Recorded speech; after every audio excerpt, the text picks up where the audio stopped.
Setting your own blog advertising rates. Sooner or later, you will be faced with the decision of whether to use advertising on your blog or not. Advertising isn't mandatory for keeping your blog interesting. In fact, it's merely an optional tool you can use in case you want to take advantage of your blog's popularity. But once you've decided on placing ads on your site, there's one more issue you need to consider: setting your blog's advertising rates. So how much can you expect to charge or be charged? With blog advertising, there are no set rates. It is up to the blogger to design the correct ad payment scheme that attracts advertisers and allow him to generate a reasonable income at the same time. To help you determine the right advertising rates for your blog, it's important to consider doing some research first, particularly about similar blogs, and to consider your traffic and perform some simple experimentation using your site. Playing with figures: if you think that setting your ad rates at low prices will attract more advertisers, you couldn't be more mistaken. Your $300 a month rate may not stand against another blogger's $600 a month rate if you only have 50,000 page views monthly, and he enjoys 600,000 page views. An advertiser will look at the ratio between the cost of advertising on your blog against the amount of traffic that your site generates, the same traffic that will potentially click on the ads. A good constant to consider when determining ad rates is the CPM, or cost per mil, being equivalent to 1,000. Let's say a blog receives 150,000 page views monthly.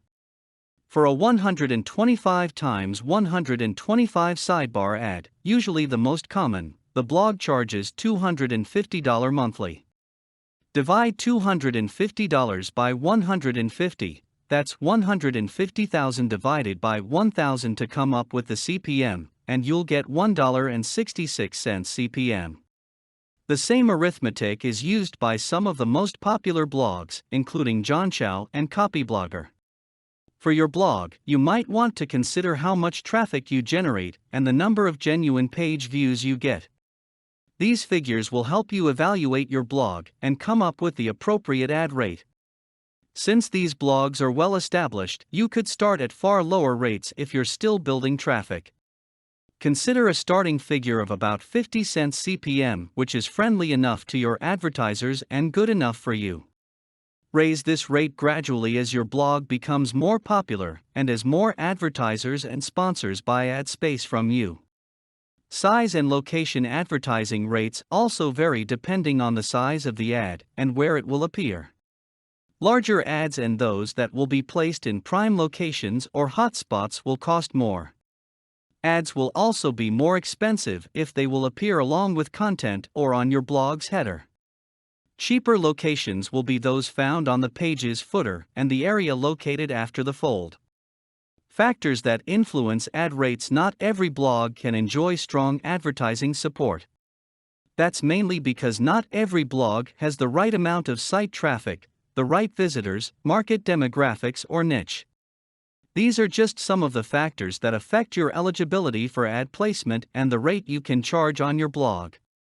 Blogs, by the way, do not pass through the same channels as traditional print media. The cost of providing information in blogs is low enough that bloggers can offer low advertising rates and still earn a profit. For more content like this, please visit learnforfree.biz. Content produced and distributed by AllSuperInfo. All rights reserved. Discover the proven formula for automated sales and success that you can apply to your business in under 30 minutes. Reserve your seat at allsuper.info/webinar.